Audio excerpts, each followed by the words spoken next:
இது ஒருத்தர் படம் போட்டோமே, இவர் தாங்க டைரக்டர். தம்பி நல்லா போச்சு அந்த படம், ஏன் அடுத்த படம் எதுன்னு கேட்டார். இன்னைக்கு இப்போ தாங்க ப்ரொடியூசர். எது ப்ரொடியூசர், நீயே ப்ரொடியூசர் ஆகிறான்னாரு. இப்போ நான் ப்ரொமோட்டர் டைரக்டர். அதான் இது ஒரு தொடர்கதை. மோகன், அமலா, ரேகா, என்னோட எல்லா படத்துலையும் கவுண்ட் பண்ணி செஞ்சுருக்கோம். சரி, சம்பளம் நீ என்ன கொடுக்குறியோ கொடு. கவுண்டர்கிட்ட போகிறேன், என்ன நான் இவ்வளோ வாங்குறேன், நீ என்ன கொடுக்குறியோ கொடு. செந்தில் கவுண்டர் என்ன வாங்குற, அதில் பாதி கொடுப்போ.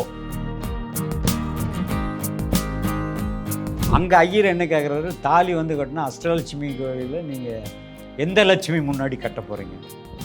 நான் சொன்னேன், சாமி எங்கள் வீட்டுக்கு தெரியாமல் நான் கல்யாணம் பண்ணுறேன், அவங்க வீட்டுக்கு தெரியாமல் அவளுக்கு கல்யாணம் பண்ணுறேன். ஆக 2 பேருக்குமே வந்து தைரியம் தான் ரொம்ப முக்கியம். ஆனால் தைரிய லட்சுமி முன்னாடி தாலி கட்ட வேண்டும். அப்போ மௌனகீதம் முடியும் பொழுது அர்ச்சனை பூக்கள் அடுத்த படம். அது யாருன்னா கோகுலகிருஷ்ணான்னு, பாக்யராஜுடைய மெயின் அசிஸ்டண்ட், அசோசியேட் கோகுலகிருஷ்ணான். அவர் ஒரு நல்ல ரைட்டரு. அவரை வச்சு கே கோபிநாத் வந்து படம் பண்ணுறாரு அர்ச்சனை பூக்கள். சந்திரசேகர், மோகன் இவங்கெல்லாம் ஆக்ட் பண்ணுங்க. என்னுடைய ஒர்க்கிங் ஸ்டைலு முதல்லேருந்தே அவர் பார்த்துருக்காரு. பார்த்தேன்னே, மோகன் நீ எங்கூட வந்துறியா அப்படின்னு அர்ச்சனை பூக்கள் அசோசியேட் டைரக்டராக ப்ரொமோட் ஆகிறேன். அசிஸ்டண்டாக இருந்து அசோசியேட்டாக போய் டைரக்ட் பண்ணி அது பண்ணிகிட்ருக்கும் பொழுது பயணங்கள் முடிவு ஸ்டார்ட் பண்ணுறாரு. யார்? ஆர் சுந்தரராஜன். அப்போ என்ன பண்ணாருன்னா, படத்தில் கொஞ்சம் போய் ஒர்க் பண்ணி கொடுத்தேன். கேப்லலாம் போய் ஒர்க் பண்ணிட்டு படம் ஃபஸ்ட் காப்பி பார்க்குறோம். என் மோனு நீ பார்த்து சொல்லியா படம் எப்படி இருக்குன்னு. ஃபுல் படம் பார்க்குறேன். வெளியே வந்தேன்.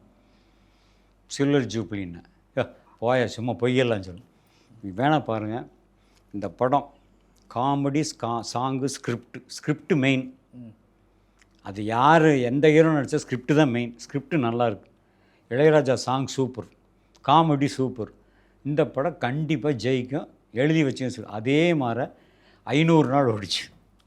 அப்போது அவருடைய எக்ஸ்பீரியன்ஸ் என்னென்னா, டைலாக் வந்து பேப்பர்லேயே எழுத மாட்டார்.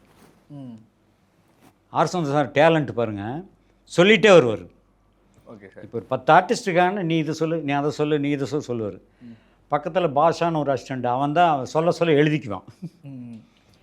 நாங்கள் பேடு வச்சுக்கிட்டு டைரக்ட் பண்ணினதே இல்லை. எப்படி? இல்லை சீனு வந்து எங்களுக்கு மைண்டில் ஏறிடும். நாங்கள் டிஸ்கஸ் பண்ணும்போதே இந்த சீனை இதை சொன்னால் அவன் அதை சொன்னான்னு தெரியும்.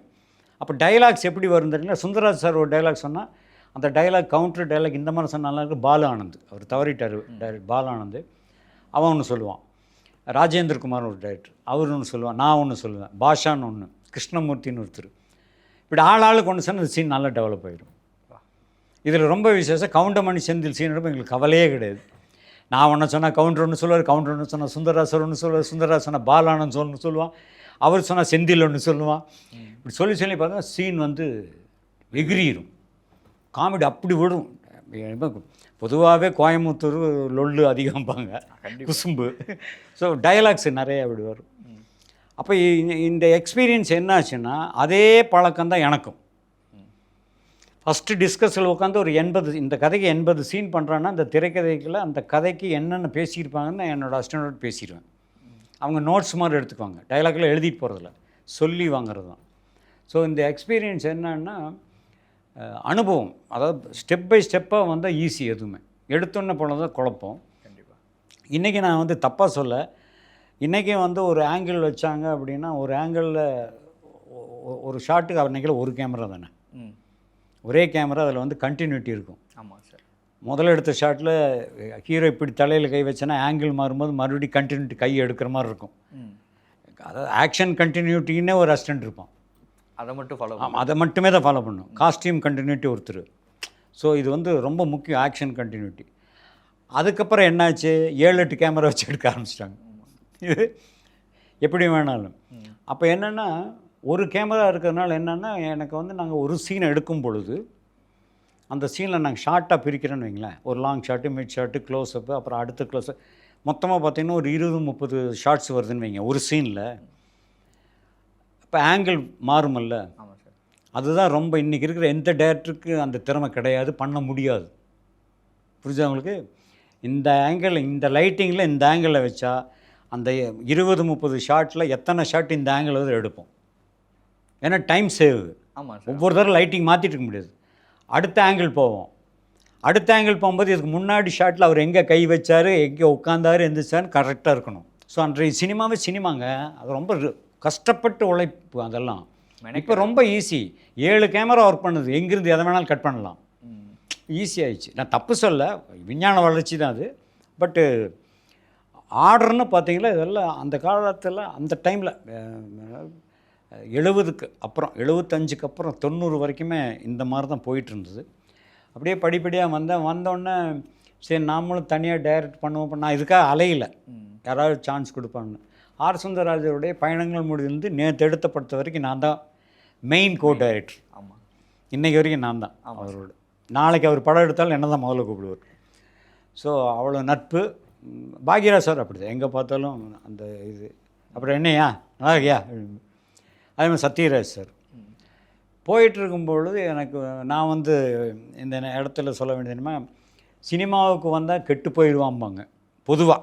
சினிமா போவான், அவன் போனால் கெட்டு குட்டிச்சு வர போயிடும் சொல்லுவாங்க. இப்போ வரைக்குமே அந்த டாக் இருக்கு.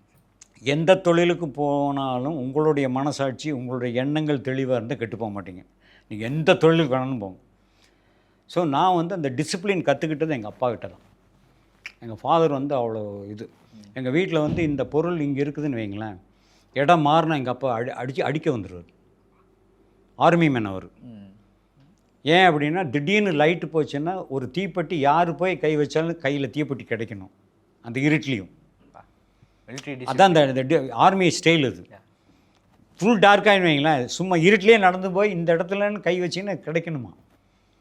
ஸோ அந்த மாதிரி கற்று வந்தவன் நான். அதே மாதிரி நீட்னஸ், ஒரு குப்பையாக இருந்தாலும் கூட உடனே எடுத்துரும்பார். அந்த மாதிரி பழக்கம். அதனால் அந்த மாதிரி ஒழுக்கத்தை கற்றுட்டு வந்ததுனால எல்லா வகையிலும் நான் ஒழுக்கமாக இருந்தேன். எல்லா வகையிலும் நட்பு ரீதியாகவும் ஒழுக்கம், லவ் பண்ணேன், லவ்லேயும் ஒழுக்கம்.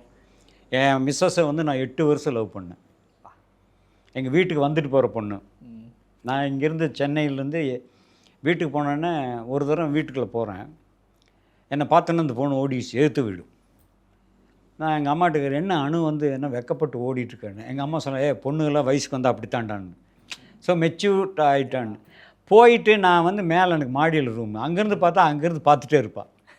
என்ன இந்த பொண்ணு பார்த்துட்டே இருக்கான்ட்டு ஹாய் அப்படின்னேன், வேணும்னே. அவளும் அங்கேருந்து அப்படின்ட்டு போயிடுச்சு. அப்போ லைக் பண்ணுறாங்க, விரும்புகிறாங்க. அப்போ லவ்வுங்க இப்படியே மாதத்தில் 2 தடவை போயிடும் கோயம்புத்தூருக்கு. எங்கள் அம்மா அப்பா பார்க்கல, இவ்வளோ பார்க்குறதுக்காக போயிட்டு மாடியில் கை காட்டுறது. இதுதான் எங்கள் லவ்வே. திடீர்னு ஒரு நாள் வந்து நாங்கள் வந்து என்ன சுகமான ராங்களோ சம்திங் படம் வந்து எடிட்டிங் போயிட்டுருக்கு.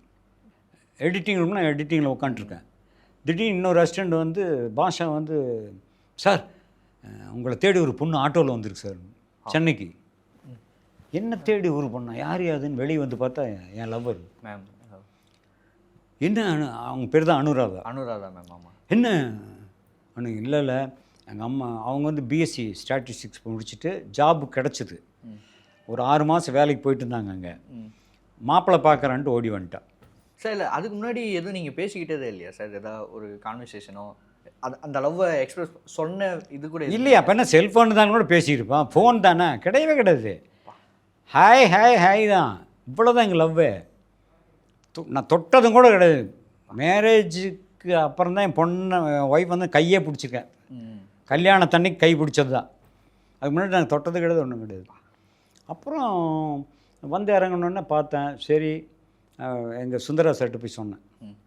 அப்போ வந்து அம்மன் கோயில் கிழக்காலையும் சுகமானங்கள படம் 2 குங்குமச்சிமல் அம்மன் கோயில் 2 படம் போயிட்டுருக்கு ஷூட்டிங்.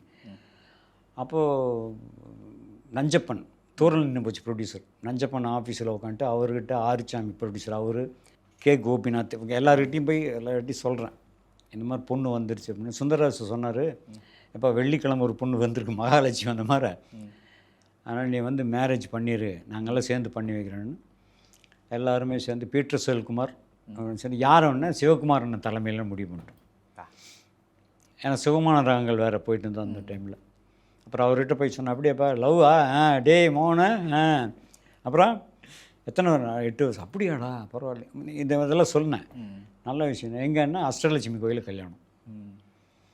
சரின்னா அஷ்டலட்சுமி கோயிலில் எல்லோரும் வந்துட்டாங்க, சிவகுமார் அண்ணன் தலைமையில் தான். அங்கே ஐயர் என்ன கேட்குறாரு, தாலி வந்து கட்டினா அஷ்டலட்சுமி கோயிலில் நீங்கள் எந்த லட்சுமி முன்னாடி கட்ட போகிறீங்க? நான் சொன்னேன், சாமி எங்கள் வீட்டுக்கு தெரியாமல் நான் கல்யாணம் பண்ணுறேன், அவங்க வீட்டுக்கு தெரியாமல் அவளுக்கு கல்யாணம் பண்ணுறேன். ஆக 2 பேருக்குமே வந்து தைரியம் தான் ரொம்ப முக்கியம். ஆனால் தைரிய லட்சுமி முன்னாடி தாலி கட்ட வேண்டும். சூப்பர். ஒரு சென்டிமெண்ட்டாக அந்த தைரியம் தான். கண்டிப்பாக தாலி கட்ட இன்றைக்கி வரைக்கும் தைரியமாக நல்லாவே இருக்கும். ஒய்ஃப் வந்த நேரம் எண்ணி 30 நாளைக்குள்ளே நான் ப்ரொமோட் ஆகிறேன் டைரக்டராக. அப்போ சொன்ன வார்த்தை மனைவி வந்த நேரம் சொல்லுவாங்கள்ல, அதெல்லாம் உண்மை தான். அப்போ சுந்தரராஜ் சார் வச்சு ஒரு படம் பண்ணோன்னு 2 ப்ரொடியூசர் வாங்க கோயம்புத்தூர்லேருந்து. அவங்க வந்தோடனே இப்போ எனக்கு ஒர்க்கு டைட்டுண்ணே, நீங்கள் ஒன்று பண்ணுங்கள், அனுமோகன் ஒரு கதை வச்சுருக்கான், அவனை டைரக்டர் ஆகுங்க. அவனை சரின்ட்டாங்க. இப்போ நான் ப்ரொமோட்டட் டைரக்டர். அதான் இது ஒரு தொடர் கதை. மோகன், அமலா, ரேகா, என்னோட எல்லா படத்துலையும் கவுண்டமணி செந்தில் இருப்பாங்க. நாங்கள் நாங்கள் ஒரு யூனிட் மாதிரி இது. அப்போ நம்ம போய் ஒரு ஹீரோ வந்து வாடா போடா தான் மோகன்லாம் எனக்கு வாடா போடா ஃப்ரெண்ட்ஸ் தான். கவுண்டர் அப்படி தான், என்ன கவுண்டரம்பேன், என்ன மோகனும் பாரு. உண்மையிலே நான் ஃபஸ்ட்டு படம் பண்ணும்பொழுது ஒரு ஹீரோ போய் பார்த்து, ஏப்பா நான் படம் பண்ணுறப்பா, டைரக்ட் பண்ண போகிறேன். டே அப்படியாடா, சரி நீ நான் கதை நீ எல்லாம் நல்லா கதை பண்ண படா, சரி சம்பளம் நீ என்ன கொடுக்குறியோ கொடு, கவுண்டர்கிட்ட போகிறேன், என்ன நான் இவ்வளோ வாங்குறேன், நீ என்ன கொடுக்குறியோ கொடு. செந்தில் கவுண்டர் என்ன வாங்குற, அதில் பாதி கொடு போ. பாருங்கள், அப்போ சினிமா ஆரோக்கியமாக பேரம் பேசுறதில்ல. அதாவது அந்த நட்பு ரீதியாகவும் பழக்கத்துக்காகவும் இவ்வளோ பேர் எனக்கு ஹெல்ப் பண்ணாங்க. இந்த நேரத்தில் அவங்களுக்கெல்லாம் தேங்க்ஸ் சொல்லணும். யாருமே வந்து நீ கதை சொன்னால் தான் நடிப்பேன், என்ன சீனை மாற்று. என் மேலே அவங்களுக்கு அவ்வளோ நம்பிக்கை இருந்தது. படம் பண்ணால் அந்த படம் ஆவரேஜ் 75 days போச்சு, 20. அது போன உடனே அடுத்த ப்ரொடியூசர் யாராவது வருவாங்கன்னு எதிர்பார்த்துருந்தேன். அப்போ நான் வந்து ஒரு பூஜைக்கு பிரசாத் லேபுக்கு போகிறேன். அப்போ இந்த படம் வாங்கின ஒரு மீடியேட்டர், அவர் ஒரு ஃபினான்சியர் அண்ட் தேட்டர் ஓனர் திருச்செங்கோட்டில். அவர்கிட்ட, அண்ணே இவர் தானே நம்ம இதோருத்தர் படம் போட்டோமே, இவர் தாங்க டைரக்டர். தம்பி நல்லா போச்சு அந்த படம், ஏன் அடுத்த படம் எதுன்னு கேட்டார். இன்னைக்கு இப்போ தாங்க ப்ரொடியூசர். எது ப்ரொடியூசர், நீயே ப்ரொடியூசர் ஆகிறான்னாரு. பாருங்க, நான் எதிர்பார்க்கல. நீ ஏங்க பணத்துக்கு எங்கேயுமே நான் கொடுக்குறேன்ப்பா பணம், நீ எல்லாம் நல்லா டைரக்ட் பண்ண தெரிஞ்சு, அந்த படம் சூப்பராக பண்ணியிருந்தியா அப்படின்னா. அப்போ லேப் லெட்ரு சத்யராஜ் ஹீரோன்னு மென்ஷன் பண்ணி, சத்யராஜ் ராதிகா அப்படின்னு ஒரு மென்ஷன் பண்ணி, சீதா சத்யராஜ் ராஜா கவுண்டமணி லேப் லெட்டர் வாங்கிட்டு போகணும். அப்போ லேப் லெட்டர் வச்சு தான் பணம் கொடுப்பாங்க. அப்போ நேராக திருச்செங்கோடு போகிறேன், போய் லேப் லெட்டர் எடுத்து வைக்கிறேன். இன்னும் திடீர்னு வந்துட்டு அப்படின்னாரு. இல்லைங்க நீங்கள் தான் சொன்னீங்க வாங்க நான் ரெடி பண்ணி, இப்போ இந்த மாதிரி லேப் லெட்டருங்க சத்யராஜ் ஹீரோ வச்சு பண்ணேன். ஆனால் சத்யராஜ் மேலே எனக்கு நம்பிக்கை, அவர் கண்டிப்பாக. ஆனால் அவர்கிட்ட நீ போய் பேசலை, கதையெல்லாம் சொல்ல, ஆனால் சொன்னால் நடிப்பார்னு தெரியும்.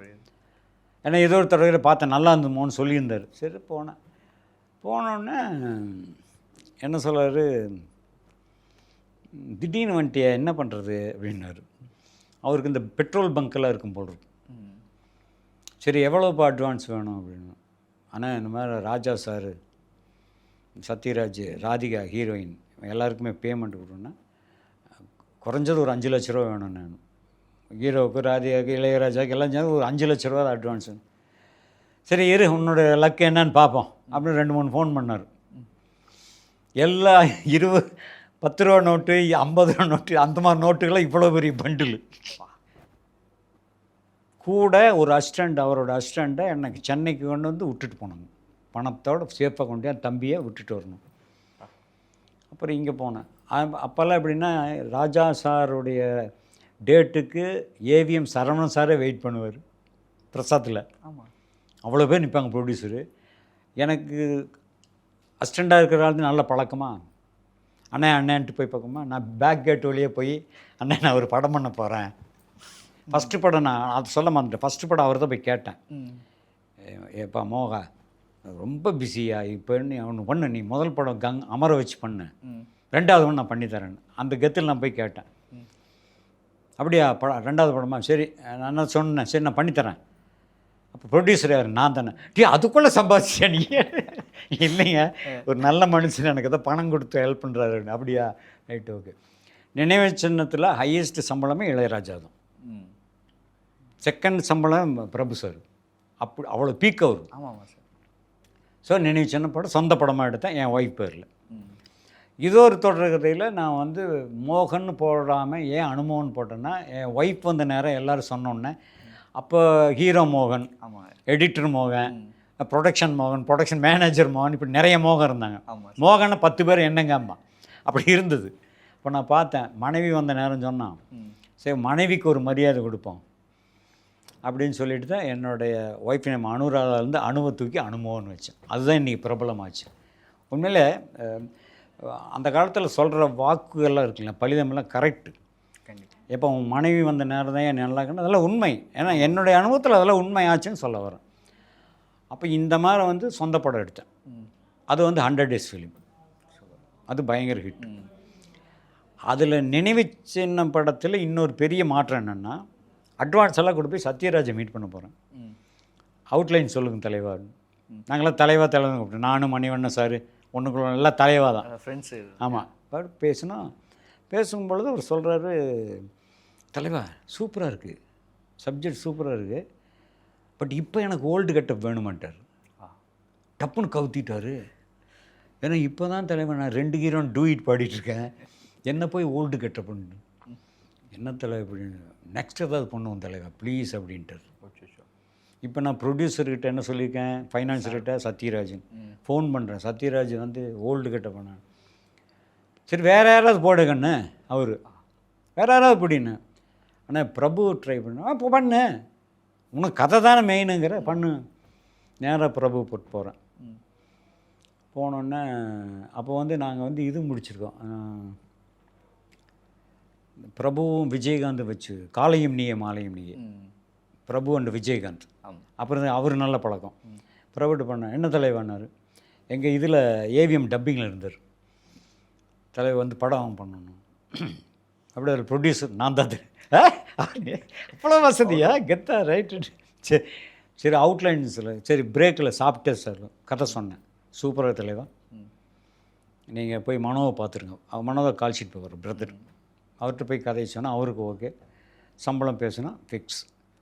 அப்போ சத்யராஜ் நடிக்க வேண்டியது பிரபுவாக மாறிச்சு. ஆனாலும் யார் நடித்திருந்தாலும் திரைக்கதை தான் மெயின், கதை திறந்த மெயினுங்கிற ப்ரூவ் பண்ணேன். அவர் நடிச்சிருந்தால் இன்னி சூப்பராக இல்லைன்னு சொல்ல, பட் யார் நடித்திருந்தாலும் கதை வசனம் தான் மெயினுங்கிறது ப்ரூவ். அதுக்கப்புறம் என்ன பண்ணால் ஒரு கேப் ஆச்சு. அதுதான் பாருங்கள், அந்த கேப்பில் தானே என்ன பண்ணணும், சரி என்ன பண்ணலாம், அடுத்த படம் என்ன பண்ணலாம், இன்னொரு ப்ரொடியூசர் இருந்தார். சரி நான் இந்த கதைக்கு யார் போடலாம் அப்படின்னா சிவகுமார் அண்ணனை வச்சு ஒன்று பண்ண ஒரு ஆசை. ஏன்னா அவர் தலைமையில் கல்யாணம் பண்ணேன். நேராக பண்ண அண்ணன் ஒரு கதை வச்சுருக்கேன், நீங்கள் நடிக்கணும், கூட யார் அப்படின்னு. அர்ஜுன் கொஞ்சம் தெலுங்கு பிஸ்னஸ் எல்லாம் பண்ண அந்த கேட்டகரியில் சிவகுமாரனா அர்ஜுன் இவங்களெல்லாம் வச்சு அதே கவுண்டர் பண்ணி சேர்ந்து மேட்டுப்பட்டி மிராஸ். அது ஆவரேஜாக தான் போச்சு. அதுக்கப்புறம் ஒரு கேப் விழுந்தோடனே இன்னொரு ப்ரொடியூசர் வந்தார். அவர் வந்து ராமராஜன் வச்சு ஒன்று பண்ணலாங்க, நாங்கள் அட்வான்ஸ் கொடுத்துருக்கோன்னு ஒரு கதை சொன்னேன். அதுதான் அண்ணன். அது ஒரு மாதிரி போச்சு. அப்போ தான் அவர் எம்பி ஆனார். ஃபஸ்ட்டு டைட்டில் கார்டில் எம்பி ராமராஜன் போட்டதே நான் தான் அவருக்கு. பட் எல்லாருமே என்னை பொறுத்த வரைக்கும் அன்றைய சினிமா உண்மையிலே டாப். எப்படின்னா அந்த தொழில் தர்மம், தொழில் மரியாதை, அந்த நட்புக்குண்டான அந்த உதவும் பண்ணுற அந்த எண்ணம், இது எல்லாமே இருந்தது எல்லார்கிட்டையுமே. அது நான் யாரையுமே குறை சொல்ல. ஒரு ப்ரொடக்ஷன் பாயாக இருந்தாலும் கூட அவர் வந்து ஒரு டைரக்டருக்கு உண்டான மரியாதை, ஒரு டைரக்டர் அந்த பையனை வந்து எப்படி பார்த்துக்கிறது, இதெல்லாமே இருந்தது. நினைவு சின்ன படம் பண்ணும்பொழுது ஒன்று மட்டும் சொல்லிட்டேன், எல்லாருமே வயிற்றுக்காக தான் போராடுறோம். ஒரு ஹீரோவுக்கு வந்து என்ன கொடுக்குறீங்களோ ஹோல் யூனிட்டுக்காக தான் கொடுக்கும். 11 மணிக்கு ஹீரோ இளநீ சாப்பிட்றாருன்னா ஹோல் யூனிட்டுக்கு 90 இளநீ கொடு. ஏனுங்க இந்த பாம்பத்துக்குள்ளே கை விட்டிங்களா கட்டிச்சிட்றாதுங்களாக்கு அப்படின்னு கைதட்டி சிரிச்சிட்டாங்க எல்லாம். நினைவு சின்ன சொந்த படம் ஏன் எடுக்கிற எண்ணம் ஏன் வந்ததுன்னு நான் சொன்னேன். சினிமா எனக்கு பல நாள் சோறு போட்டுது, அந்த சினிமாவுக்கு நான் ஒரு நாளாவது சோறு போடணும்னு எடுத்த படம் தான் நினைவுச்சு. தானு சார் வந்தார். என்னன்னா அந்த பேசி காமிச்சேன், ஏதோ இதெல்லாம் இன்னொரு ஆர்டிஸ்ட்டை வச்சு நீ வாய்ஸ் எல்லாம் கொடுத்தா நல்லா இருக்காது, நீயே நடினார். அப்படி தான் நடிகை. நான் ஆக்டரை ப்ரமோட் ஆனது தானு சாரும் சபாபதி பண்ண வேலை தான். உங்களுடைய நெக்ஸ்ட் ஃபிலிம் எங்கூட ஆக்ட் பண்ணுறீங்கன்னு போயிட்டு ஒரு 6 months போனதுக்கப்புறம் திடீர்னு கேஎஸ் ரவிக்குமார் ஃபோன், என்ன பண்ண இந்த மாதிரி ஷூட்டிங்கை ஸ்டார்ட் பண்ணிட்டோம், ரஜினி சார் இது படையப்பா, இங்கே வந்து நாங்கள் 3 நாள் ஆச்சு, இது வரைக்கும் ஒரு 50 தரம் கேட்டார் அனுமோன் சாருக்கு என்ன கேரக்டர்.